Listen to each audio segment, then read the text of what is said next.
7h35, mardi 4 avril. Je suis motivée. Ça m'arrive tous les matins et c'est trop chiant.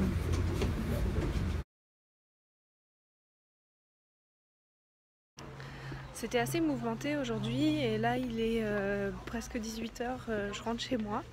J'ai pas eu le temps de faire ma pause café. Pourtant j'ai préparé un thème.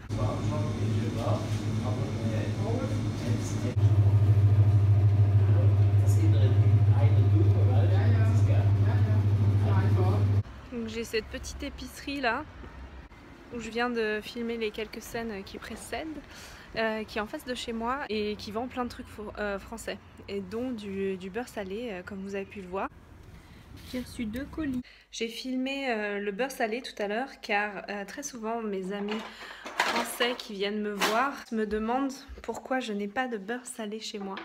Et ben en fait c'est très difficile à trouver, c'est souvent en très petite quantité.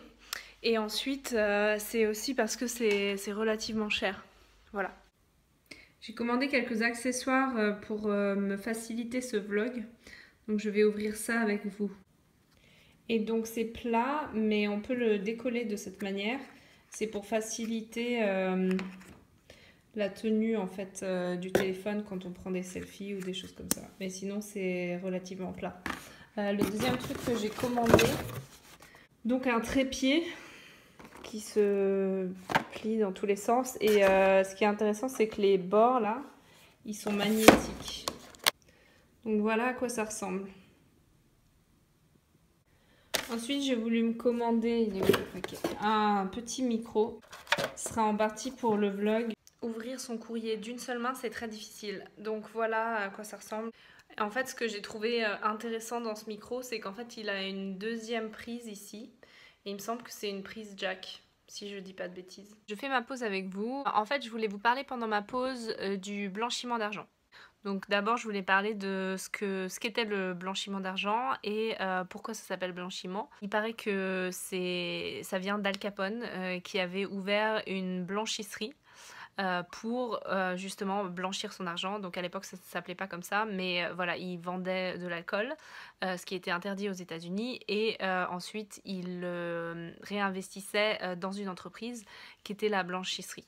En anglais et en allemand, il y a d'ailleurs les mêmes termes, c'est aussi blanchir de l'argent, money laundering, ou Geldwäscherei en allemand, voilà, qui partent du même principe.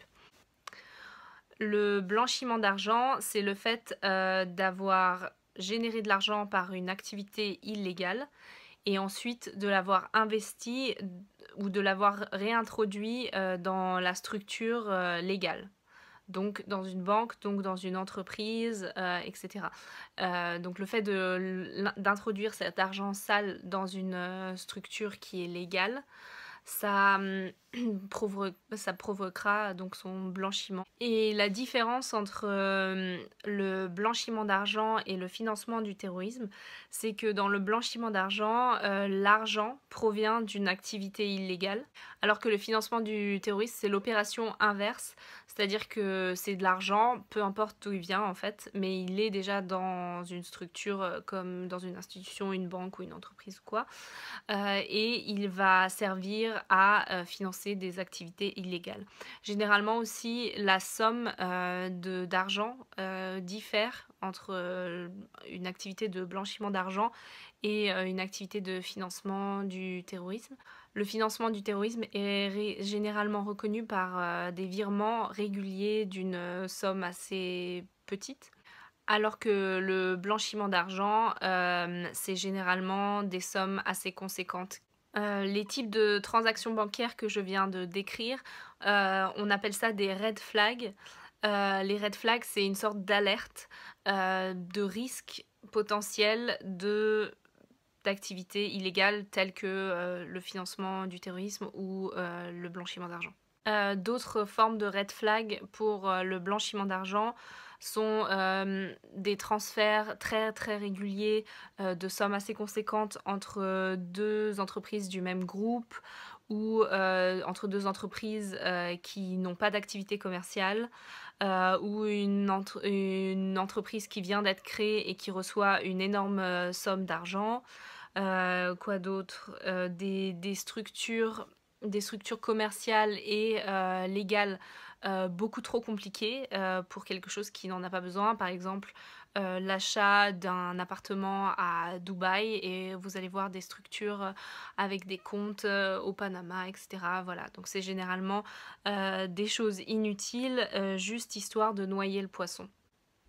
J'arrive pas à retrouver le numéro de l'article, mais donc en Suisse, les institutions financières ne sont pas vraiment obligées, enfin comment dire, ne sont pas obligées par la loi de lutter contre le blanchiment d'argent.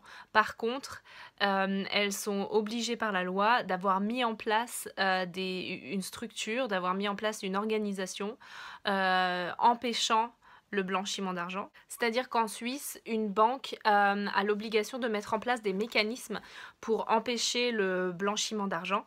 Mais grosso modo, ces mécanismes ne sont pas forcément obligés de marcher. Je ne sais pas si c'est clair ce que je raconte. Bon voilà, c'est beaucoup de blabla pour une heure assez tardive, mais j'espère que ce sujet vous aura intéressé. J'ai cours de bachata avec Johannes. J'adore cette horloge. Je vais vous laisser là-dessus. J'espère que ça vous aura plu. Et si jamais ça ne vous a pas plu, revenez demain. Car demain est un autre jour. Bonne soirée, salut!